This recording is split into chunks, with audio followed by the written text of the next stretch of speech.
Welcome to this edition of the Houston Roundball Review Takeover of the Lunch. And first up, Houston Cougars, some Rice Owls news, some Texas A&M Aggies news tied in with the Cougar news. You all know what that is. TSU had another signing announcement on men's basketball, some Big 12, some ACC.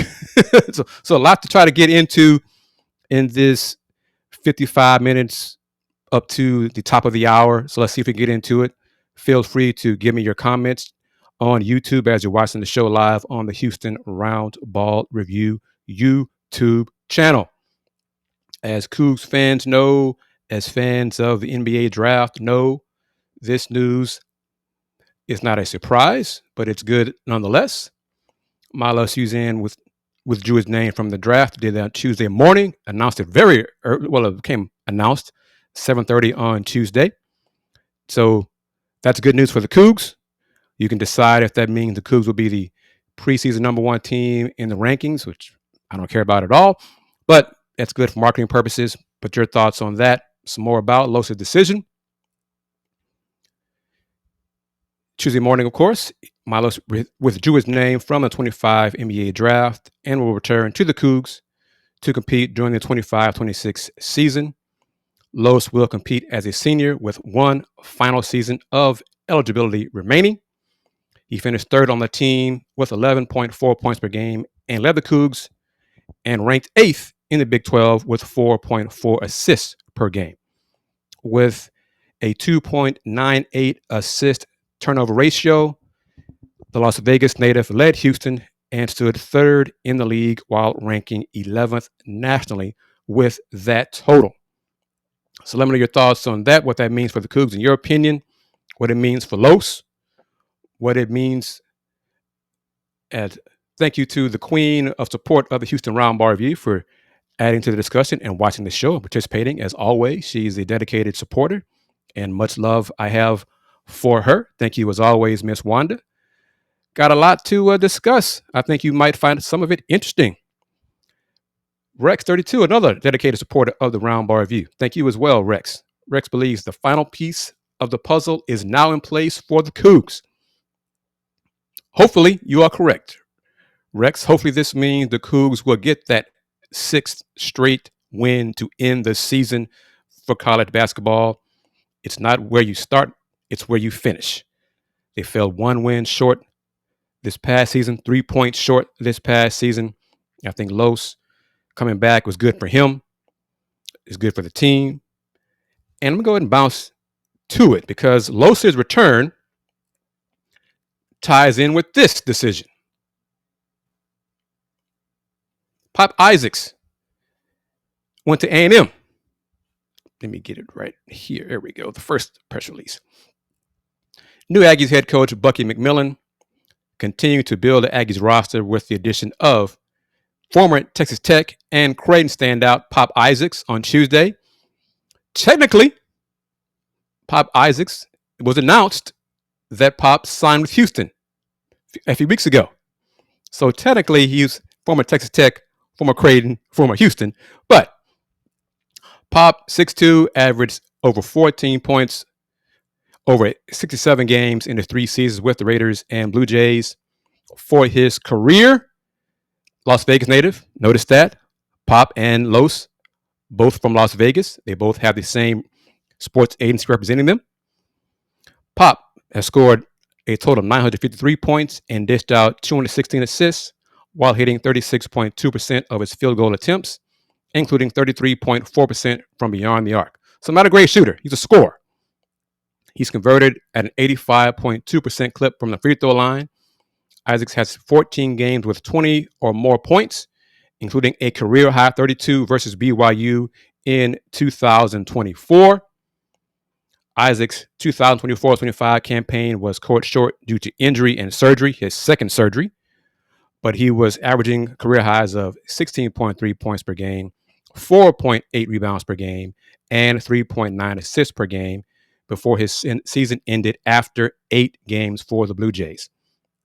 Ironically, with Creighton, he faced the Aggies in Vegas in the Players Era Festival in November, and he scored 25 points against A&M while hitting 5 of 10 three-pointers in all 8 of his free throw attempts. He also dished out a season-high 6 assists in Creighton's 77-73 loss to the Aggies. In 2 seasons at Texas Tech, Pop scored 823 points and dished out 185 assists while averaging 13.9 points per game and hitting 85% of his free throws. He earned all Big 12 honors as a sophomore in 2023-24 when he led the Raiders in scoring with 15.8 points per game and free throws made and attempted 127 out of 152. Dorian, why are you? Thank you, first of all, Dorian, for joining the show and the discussion. Why are you shaking your head? You shaking your head on Los' decision? You shaking your head on Pop going to A&M? It was mutual. Trust me, it was mutual. Pop was not going to get playing time. He counted the heads, as Coach Sampson said in the Zoom call on Tuesday. Pop counted the heads and realized not a lot of minutes here in Houston. More time to get minutes at Texas A&M. So it worked out for everybody. No question at all. GRX, how you doing? Appreciate you as always. Thank you for chiming in. GRX comment, I'll miss the experience and depth he would have granted us. Still loaded at guard. It's just younger. Dorian is just younger. I mean, that's what it is. You know, it could be taller. You got to give Mercy Miller a chance. Sophomore year for him. 1 year in the culture for him. Chase McCarty. Everyone on staff speaks very, very highly of Chase McCarty. He redshirted last year for the Coogs. He's 6'4", 6'5". And Coach Sampson has said Chase McCarty shoots the ball up there with LJ Cryer and Emmanuel Sharp. So Chase has 1 year as a redshirt in the Houston culture. He's going to get a chance to play. And then you have the 5 stars coming in, like Isaiah Harwell, who's part of the invite of 33 players for the U19 team for USA Basketball. He and Chris Senack, both Cougars, are invited to be part of that to see if they make the U19 team that will play later on in Switzerland. So the Cougs are loaded. Backcourt, front court, inexperienced. Not as bad as it could have been when you have Ramon Walker coming back, Emmanuel Sharp coming back, Jojo Tugler coming back, Milos Uzan coming back, and then the guys who didn't play a lot but still experienced the culture, like Mercy Miller, Chase McCarty, Cordell Jefferson, Cedric Lott. So it's a good balance for this year's team, and they will be picked top 5, top 3, number 1, whatever. And as Ms. Wanda said, I agree with this as well. Pop made the best decision for him because the Aggies don't have a point guard, especially one as talented as him. So he'll get a lot of playing time up there in College Station. Here, I'm going to have some comments from Coach Sampson from the Zoom call. The first voice you'll hear is mine because I got the first question of the media session with Coach Sampson to get his thoughts on Milos' decision to return to UH. Check it out. What are your thoughts on Milos' decision to withdraw from the NBA draft and return to UH? You know, whatever he decided was going to be fine with me. You know, we tell all our guys to, you know, if you put your name in the draft, be selfish. This is your life, nobody else's. You don't feel obligated to anybody. These guys didn't, when they come from high school, they don't want college to be their last stop. You know, a lot of them, the ones that have those aspirations, want to play in the NBA. You know, Milos felt like that was the best decision for him, and so good for him. Saw him in Chicago and talked with him before he played. I think that was a Wednesday, and saw him, talked to him about some things that I thought he needed to be good at in those workouts. You know, those workouts mean a lot to those teams. But after that, probably didn't talk much at all. Text, I text him and asked him, was he healthy?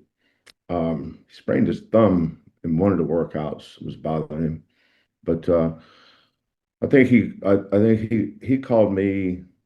It was either Friday or Saturday, and um, that's when he told me he was leaning toward coming back.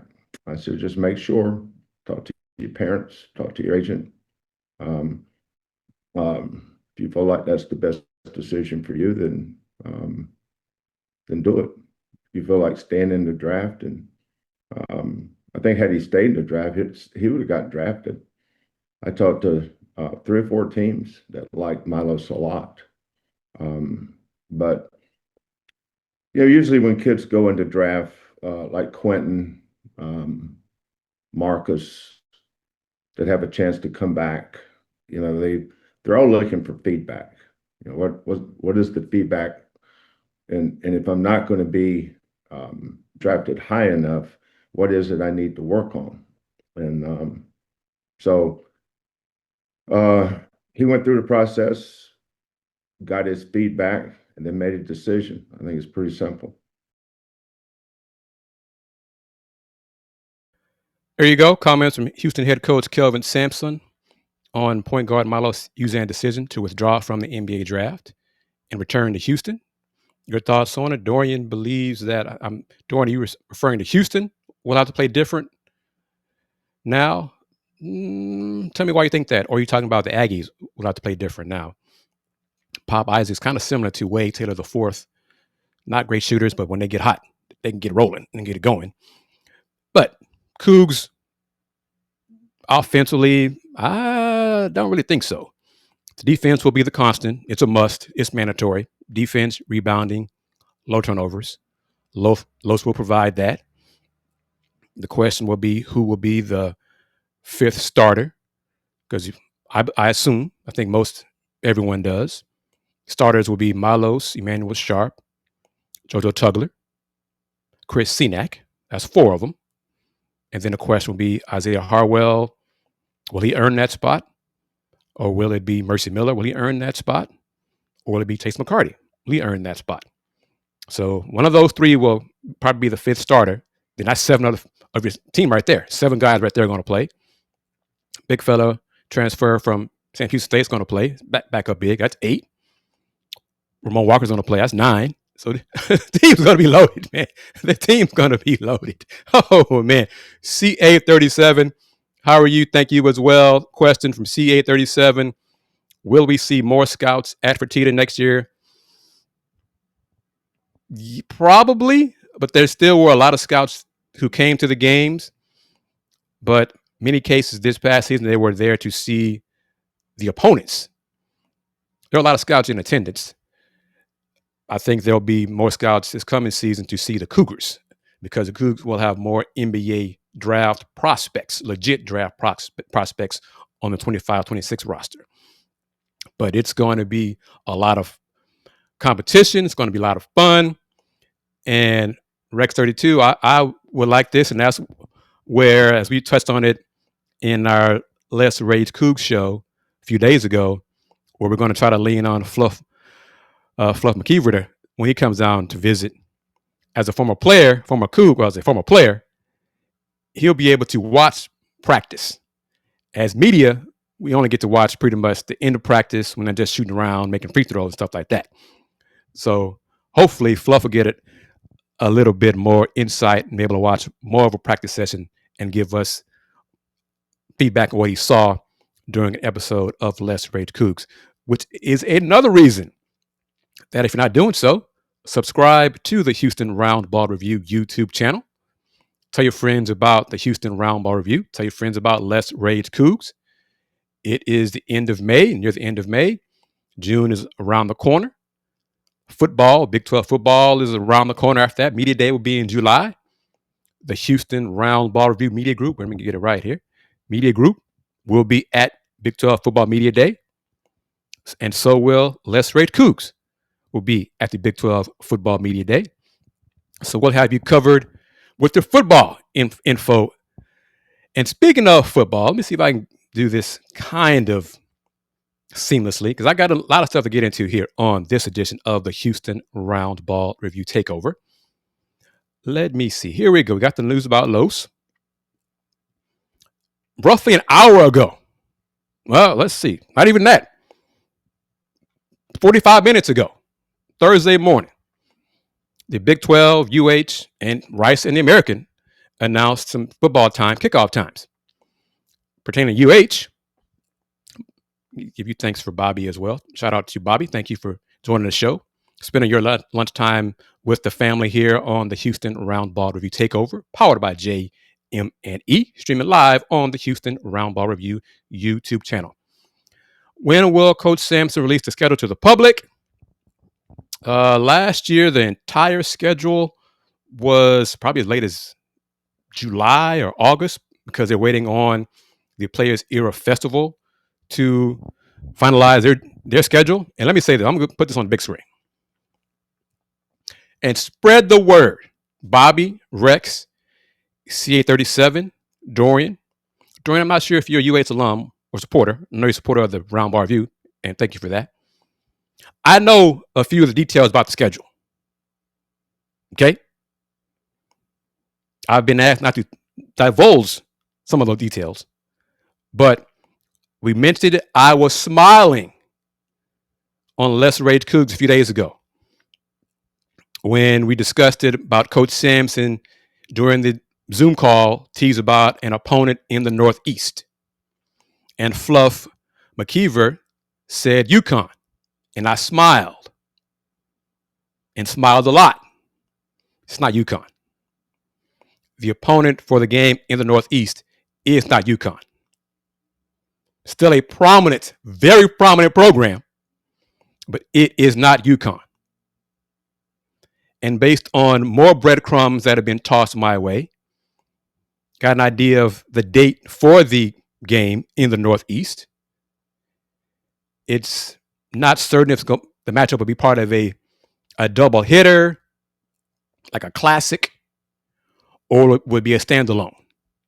But yes, the opponent is not UConn. And yes, I do know who the opponent is. And Coach Sampson said it during a Zoom call that one of the known opponents on the schedule will be Auburn in the head-to-head rematch for the US3 put on by Rossi Karen and his group, one of the sponsors of the Houston Roundball Review, will be Auburn. That game will probably take place, just like last season, in November. Trying to finalize details for the network for that. Kind of have an idea of the date for that matchup. Have a date. I know who the opponent for the Toyota Center is as well. Not quite top tier, but still a power conference team.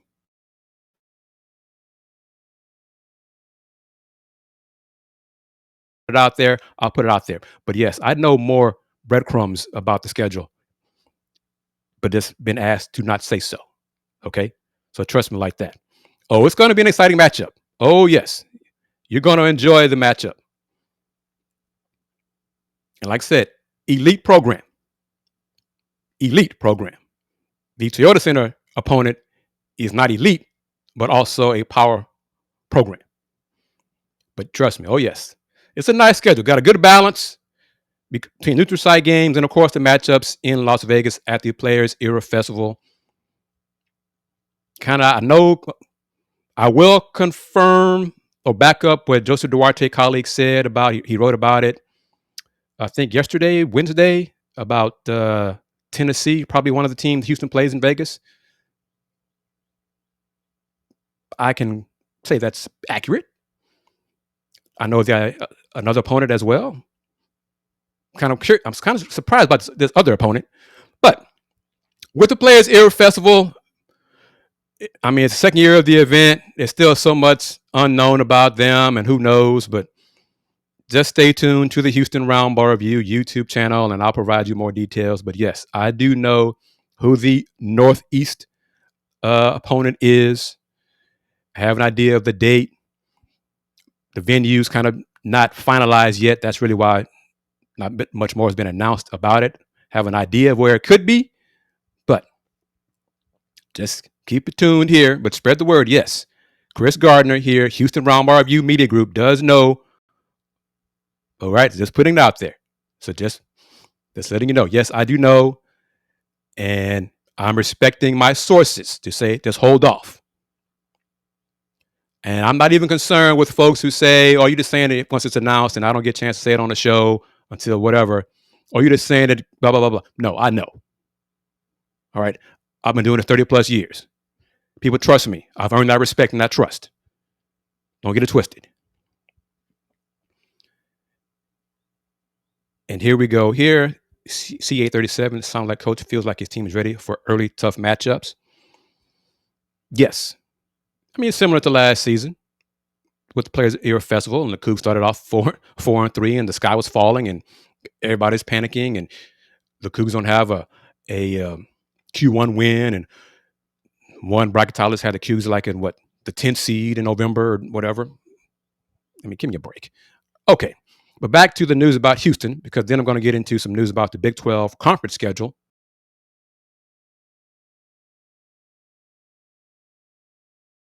Big 12 Conference and network partners. 3, 2025 Houston football game TV network designations and 2 kickoff times were announced today, minutes ago, with the Cougars' Big 12 home opener against Colorado headlining the announcement. Houston is set to open year 2 of head coach Willie Fritz's tenure at 7 p.m. on Thursday, August 28th, against Stephen F. Austin on ESPN Plus.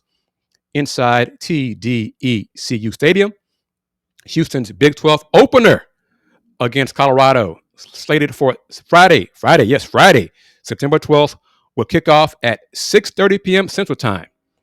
6:30 p.m. Central Time at TDECU Stadium. It's a Friday. It's in Houston. It's at 6:30. So if you can, get off work early, because we all know how awful traffic is in Houston. So if you can, get off early or take the day off and get there for the game. And please try not to have it 75% Buffalo fans in the stadium. Come on, Cougs. Come on. Support the Cougs. Support Coach Fritz. Put our money where our mouth is. You talk about lack of this, lack of that. We don't play well-known opponents, all those kind of things. Many of you don't support the football team unless they're playing a primetime or big-name opponent. Well, you got a big-name opponent coming here on Friday, September 12th, 6:30. Rex, States love those home games at night. Ditch the high school game and come see us. Hey, I'm good with that too. We know Friday night in Houston, in Texas, is Friday Night Lights for high school football, but not that Friday, September 12th. Be at TDECU Stadium when the Cougs host Coach Prime, and Colorado. Be there.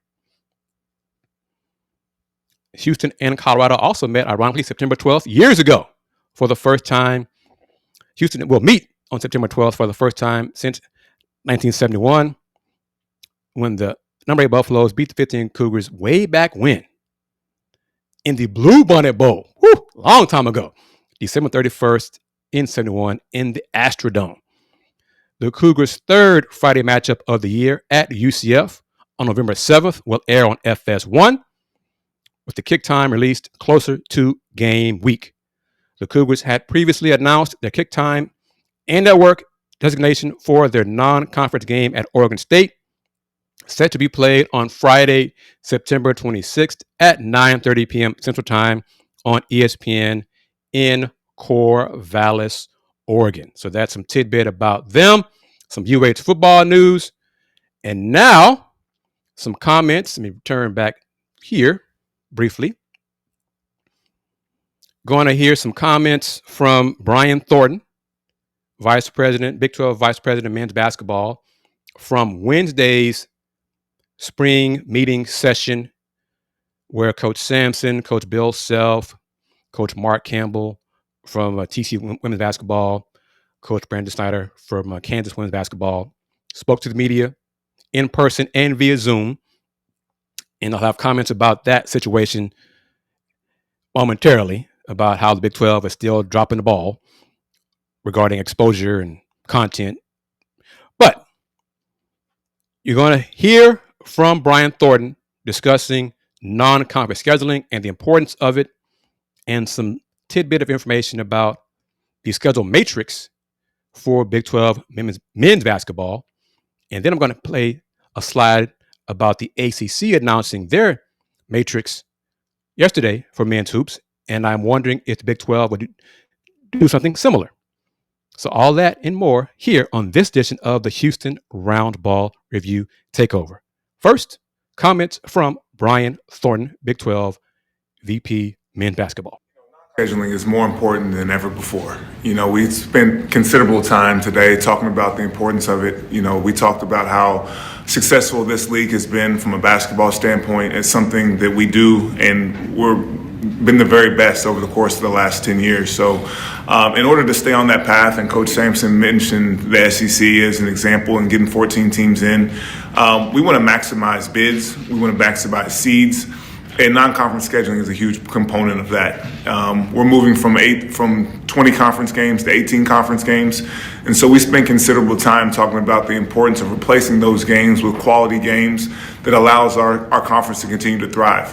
Understanding that each of our teams has their own individual needs based on where they are in the process, but the importance of continuing to build our league through successful winning games against other leagues is something that we're really focused on. So will you have a conference clash? I know you had the Big East last year. Well, is that going to happen again this season for the league?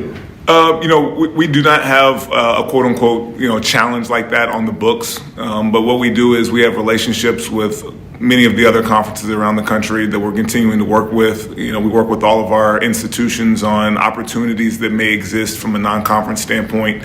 Each of them also has their own connections, with institutions that they may want to match up with. But what they do know is the importance of how to build a schedule to build a resume that puts them in the best position to be NCAA tournament teams. And, these are two shining examples of scheduling in a way that puts you on a path for a number one seed or for a great seed in the tournament. What went into the decision to go to 18? Well, there's several factors that go into it. Playing 20 games is challenging, especially in a league like ours. The way that we had it previously constructed, there was no built-in buys in that schedule, and the schedule got very compressed. And when you're playing in the league as challenging as ours, understandably, our coaches wanted a little bit of an opportunity during the course of conference play to take a deep breath. And going to 18 games allows that. It allows us to have a built-in buy, and it's something that we feel like is important for the time being. Did the analytics show that there was an increased chance of at-large bids, or did that go into it all, looking at what the SEC did? Well, we've been at 18 games before, yeah. And going to 20 is something that we did for this past season. The SEC has, they play 18. The Big 10 plays 20. There's a variety of ways to do it. There's many ways to skin a cat. But what we do know is, what our conference does during the non-conference scheduling time is really what sets the stage for how strong our conference is going to be overall. The quality games that we schedule, the success that we have during that time will set the stage for if we're viewed as the number one, number two, number three conference in the country as we go down the stretch headed to March Madness. So our coaches are very committed to that process. They understand that non-conference scheduling is going to be kind of our bread and butter as we lead into conference play. And they'll do a great job with scheduling, because they do like the flexibility of playing 18 games versus 20. So they understand the importance of kind of maybe making good on some of those additional games that they can schedule on their own to ensure that we have quality non-conference schedules across the board. Have those three teams that each schedule have home and away, have those been decided? And if so, what goes into deciding who's going to be the home and away matchups for a conference schedule for each team? Yeah, definitely. When you go to from 20 games to 18 games, it certainly changes the dynamics of your conference schedule. We'll have 2 plays. There'll be 3 teams that you'll play twice, both home and away. That's something that we're currently going through the process of working through right now. Within the next week to 10 days, we should have that completed. But there's a lot of things that kind of go into that soup. You have to look at rivalries, geography, TV certainly has an impact, and then competitive equity. We're trying to put all those things into a pot and stir it up and come up with a reasonable set of matchups that give all of our institutions an opportunity to be successful, but also creating made-for-TV opportunities that our TV partners really want to see as well. There you have it. Comments from Brian Thornton, Big 12 Vice President for men's basketball, on the importance of non-conference scheduling, as well as the importance of the return back to 18 conference games for men's basketball. Brian stated that they should be done with the matrix in roughly 7 to 10 days. Last year, the Big 12 announced the conference opponents June 28th. So if they hammer it out within the next 10 days, they may announce a little bit sooner this year, roughly the middle of June, for the schedule matrix for the Big 12 teams. Last year was different with 20 conference games. The Coogs, for example, played 5 teams in the conference twice. Now going back to 18 conference games, they only played 3 teams twice. So that's going to be different. Bye week's going to be built in. Coach Sampson was really, really harping on that this past season. So he made a big push for that, led the charge for that. So we're going to continue that discussion a little bit past the bottom of the hour. After this new promo from the BS3 Network, and it's a little longer one. It's about 90 seconds to give you a better idea, or new idea of what BS3 TV is all about. But after that, we will resume the discussion about Big 12 basketball, some news about Big 12 football, and how the ACC's announcement of their schedule matrix might be something similar that the Big 12 decides to go that route, because the ACC has returned to 18 conference games for men's hoops. So, bottom of the hour here on this edition of the Houston Roundball Review Takeover. You're watching this on the Houston Roundball Review YouTube channel, and also the BS3 Network on Roku. Give you an idea of what BS3 TV is all about. Download the app on Roku, BS3 TV, and I'll be back, me, KG, in 90 seconds. You're watching the Houston Roundball Review Takeover of the Lunch Break, powered by JM&E.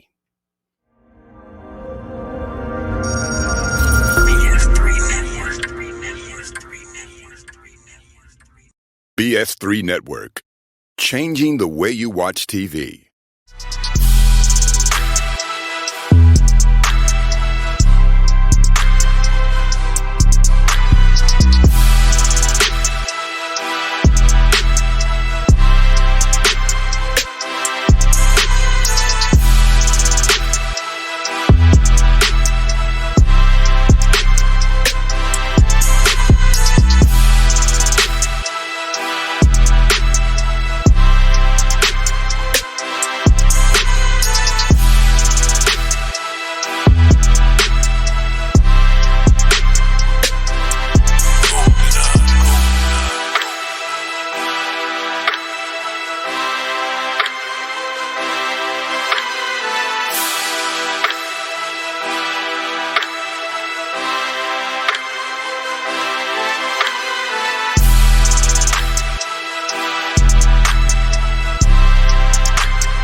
Welcome back to this edition of the Houston Roundball Review Takeover of the Lunch Break, powered by JM&E, streaming live on the Houston Roundball Review YouTube channel And also on Roku, yes, on Roku via the BS3 Network.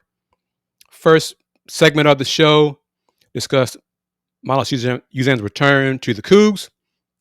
You heard comments from Coach Kelvin Sampson about Los' decision.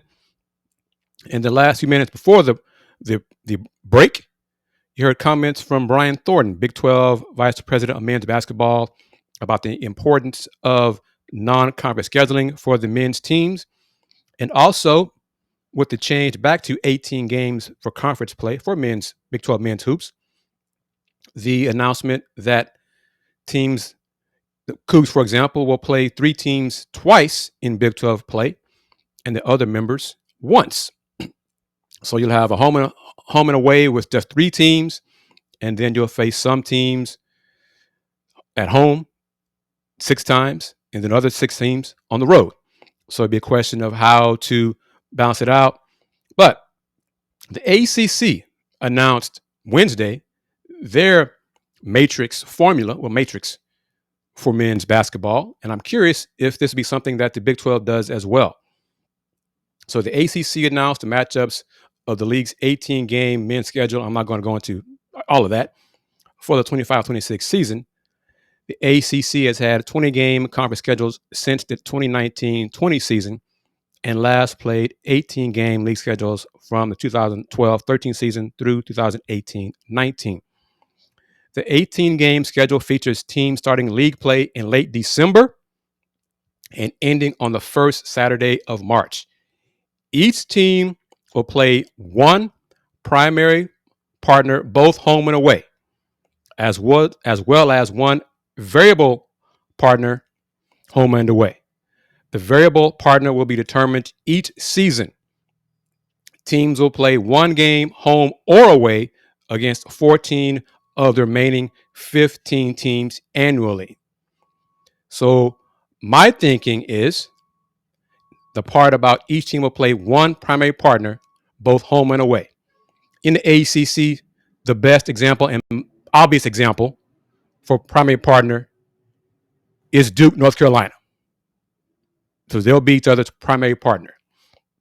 So who do you believe, as you're watching this edition of Takeover on YouTube, who do y'all want, if the Big 12 goes this similar route, to be the Cougs' primary partner, to face this season twice, future seasons twice, like year in, year out? You know, Houston's going to face this team twice in conference play. Do you want it to be Kansas? This year, and the Cougs have 3 teams they'll play twice. I think hopefully it'll be, personally, Iowa State, because style of play is so similar. BYU, because of AJ DeBanza, and probably Kansas. I'm not really thrilled about Kansas. I'd probably like maybe Baylor or something like that. But BYU for sure, Iowa State, and then most likely Kansas. Trend says Kansas. See, Rex agrees with my buddy Andy Yanez. He says they'll either give us Tech or Kansas. But most likely, probably, because Tech should be very good as well. Boy, just imagine. On paper, Texas Tech should be top 5, top 8. Houston will be top 1, 3, or 5. Baylor will be probably top 10, top 15 because of the expectations upon them. Iowa State's not going anywhere. I mean, Kansas should be better. They have one of the top freshmen in the country in Darren Peterson. Boy, Big 12's going to be loaded again. Rex wants BYU, Iowa State, and Kansas. Bobby, Tech, or Baylor. Rex wants BYU, Iowa State, and Kansas, but Rex wants Tech, Baylor. Says Tech, the league will give Houston, Tech, Baylor, and BYU. Ms. Polk believes the Cougs' permanent partner will probably be Kansas. Trand is consistent with his Baylor sucks belief. That's him. But we'll see how it all plays out. Like I said, Brian Thornton mentioned the next week to 10 days, they're finalizing the details on which teams will face each other twice and then home and away for the remaining 12 schools. And then they'll probably announce the matrix and the opponents mid-June. Last year was announced the end of June. Hoops is around the corner indeed, but football is more immediate. And in fact, earlier, like an hour or so ago, the Big 12 announced some football news. Big 12 announces early season and special date football TV selections. The Big 12 Conference, along with its TV partners, ESPN, Fox, and Rex, Miss Wanda, Tran, Bobby, CA37, TNT Sports. TNT Sports is part of Big 12 football now, have announced television selections across linear and streaming platforms for the opening weeks of the 2025 football season. In addition to earlier TV announcements, these selections will put nearly 20 Big 12 games on linear TV through week 3 of this season. The 2025 Big 12 football season marks the beginning of the conference's new media package that continues its partnership with ESPN and Fox while adding TNT Sports to its football portfolio.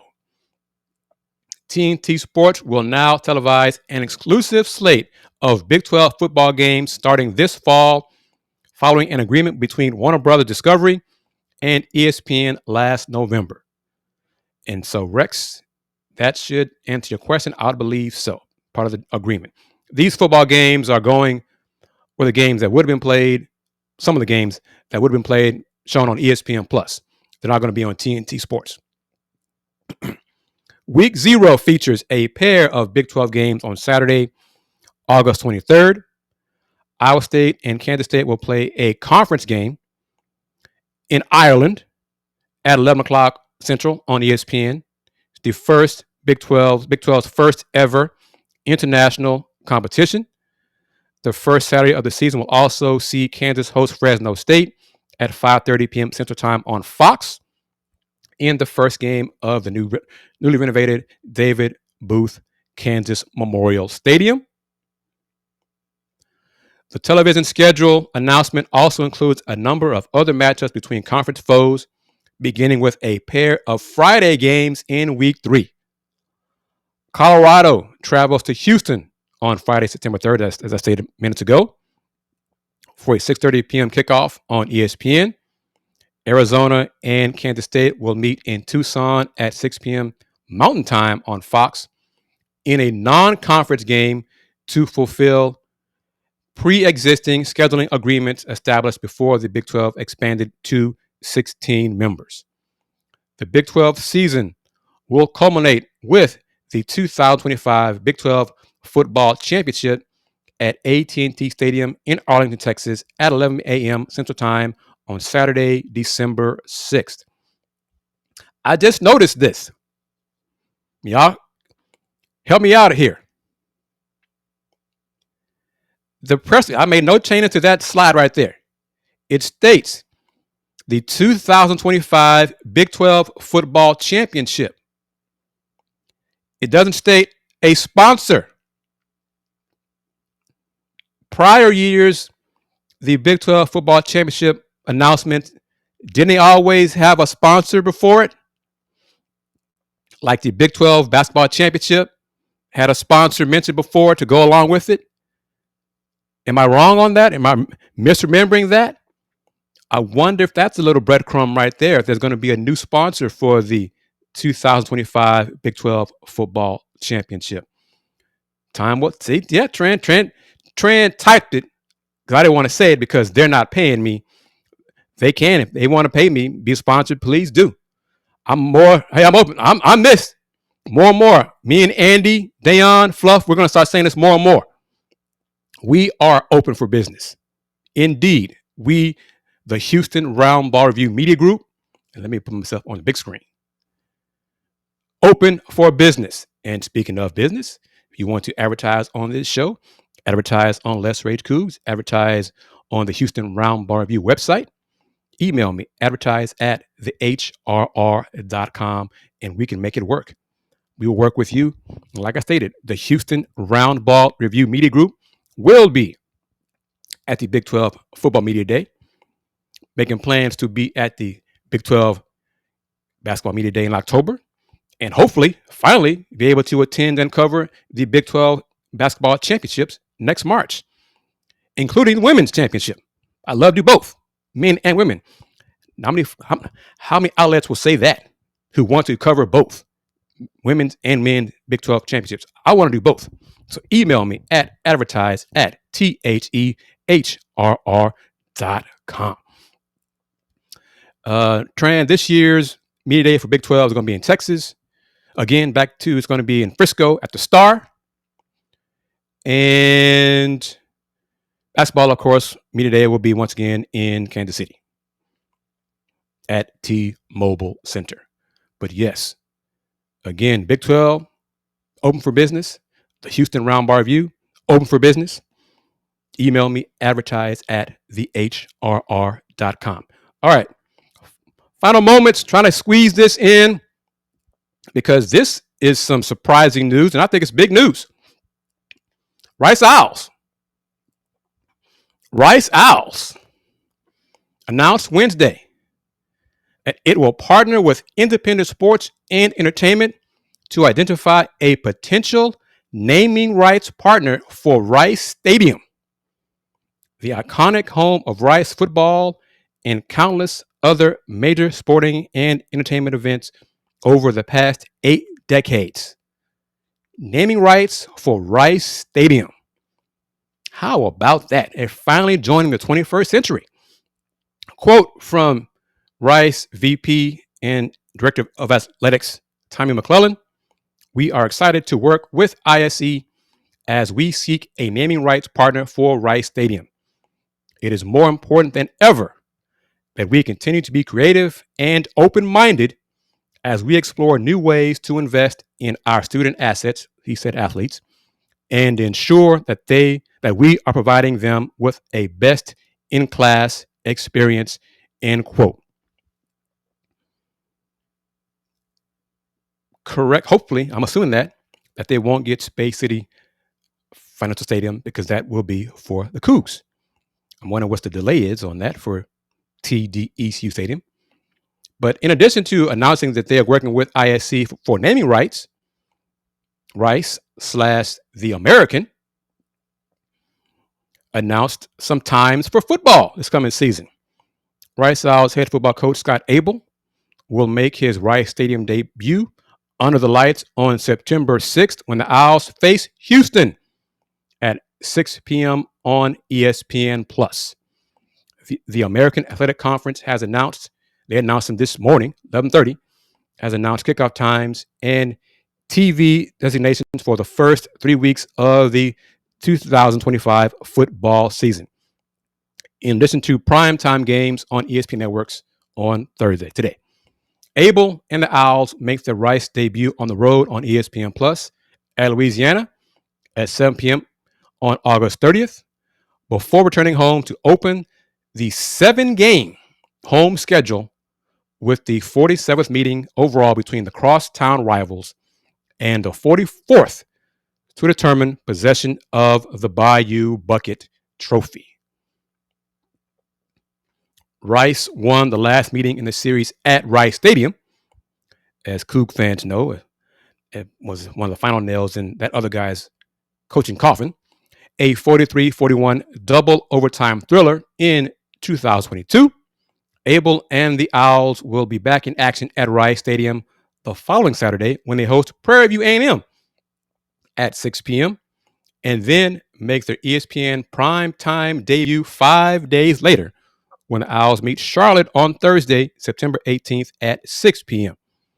Rice and Memphis will get an early start on Halloween and then kick off at 6 p.m. on Friday, October 31st, with coverage on ESPN2.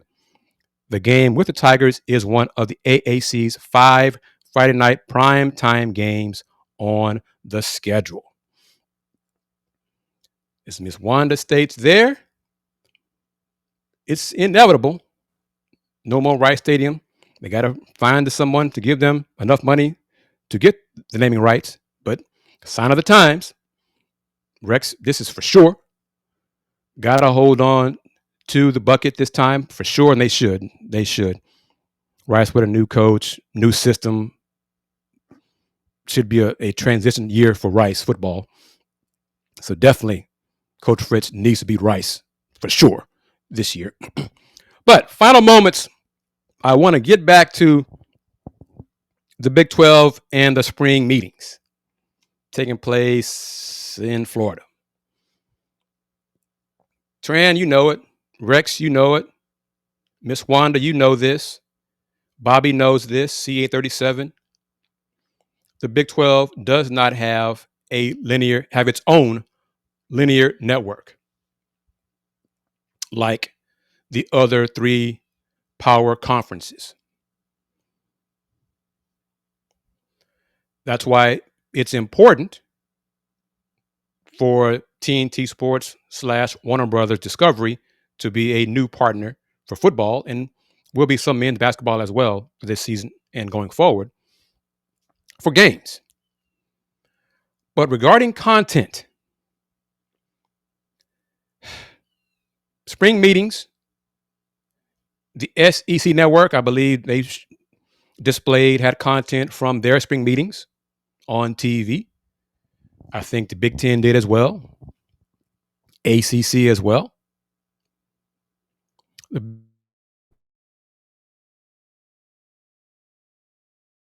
Part of it. There's another Zoom call scheduled today. I have not seen video from the media session on the Big 12 YouTube channel as of doing this show. I have not seen any spring meetings content shown on the Big 12's FAST channel, FAST channel.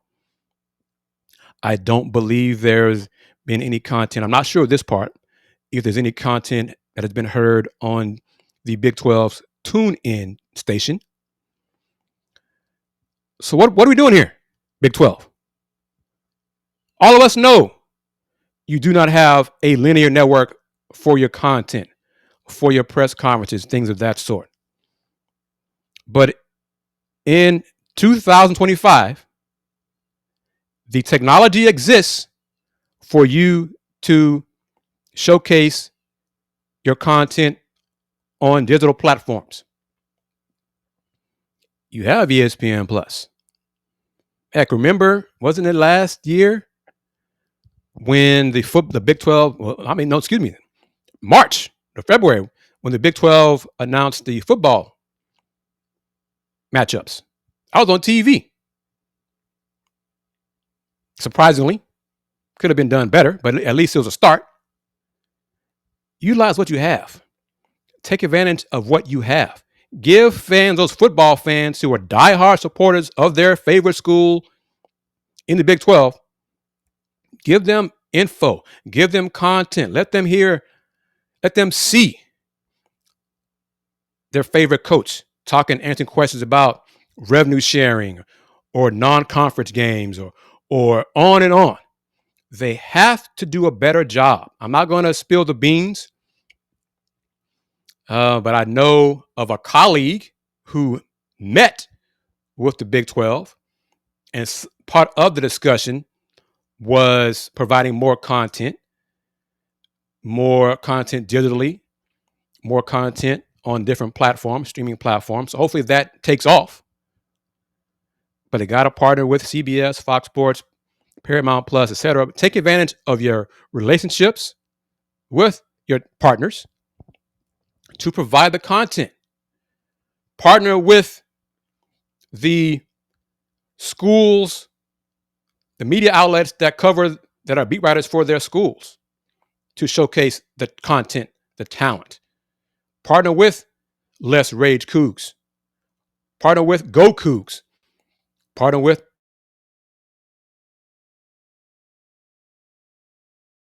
the conference, but I think a Kansas State alum, does a great job providing content information. Get the word out. fans complain, decry about we don't have our own Paul Feinbaum and all those kind of things.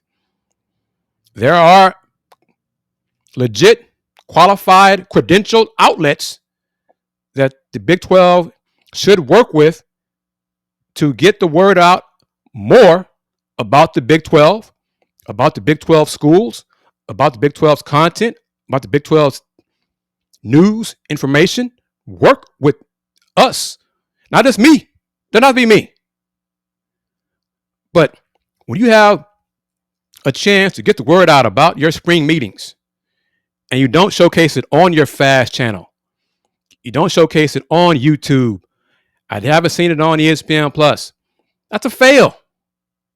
That is a fail. The content I provided from Brian Thornton, the Big 12 VP of men's basketball, I was sent the audio, thankfully, from a contact with the Big 12. And then I put together what you heard today earlier on this edition of the Houston Roundball Review Takeover. There are ways to do this to provide the content for your fans, for your audience, for your advertisers. As a colleague told me yesterday, do better, Big 12. Do better. Do better. That's it for me on today's edition of the Houston Roundball Review Takeover. Oh, real quick, I almost forgot about it. Let me squeeze this in. I mentioned it, teased it in the thumbnail, so let me give him some shine. He's a local product too. Josh Akpovwa is coming home. Going to play for TSU, Texas Southern, and head coach Johnny Jones. Transferred from Incarnate Word. He was a Guy V. Lewis finalist his senior year in high school. Last season, only played 12 games for Incarnate Word. 1.8 points per game, 1.2 rebounds per game, 9 for 13 from the floor. Didn't shoot well at free throw line, 4 for 11. 23-24, 2 years ago. Better. Played more games, 19 games, 5 starts, 5.4 points per game, 2.6 rebounds. Shot better, 56% from the floor, 54% from free throw line. So he's not a great free throw shooter, but he's a big body, another big body, 6'9", 270. He's coming home. So Coach Johnny Jones continuing to do his part, bringing in talent for the Texas Southern men's basketball program. That's going to do it. Wrap it up for this edition of the Houston Roundball Review Takeover of the Lunch Break, streaming live on YouTube via the Houston Roundball Review YouTube channel. Thank you to Rex. Thank you to CA37. Thank you to Tran. Thank you to Miss Wanda, Bobby, everyone, Dorian, for taking time out to participate in the discussion. It's always my pleasure for you to spend your lunch break with me on this edition of the show. Spread the word. Sunday, 6 o'clock Central Time, we're going to have another edition of Folks Talking Sports with me, Kenitra Pulliams, Kim Davis, and Willie Gibson. We're going to talk some more college football, some more news, Big 12, Big 10, SEC, Texas, Ohio State. Get Willie's thoughts on the OSU football controversy. So tune in at 6 o'clock on the Houston Roundball Review YouTube channel. Until then, since 1994, the Houston Roundball Review. Local name, global perspective. Everyone, take care. Peace.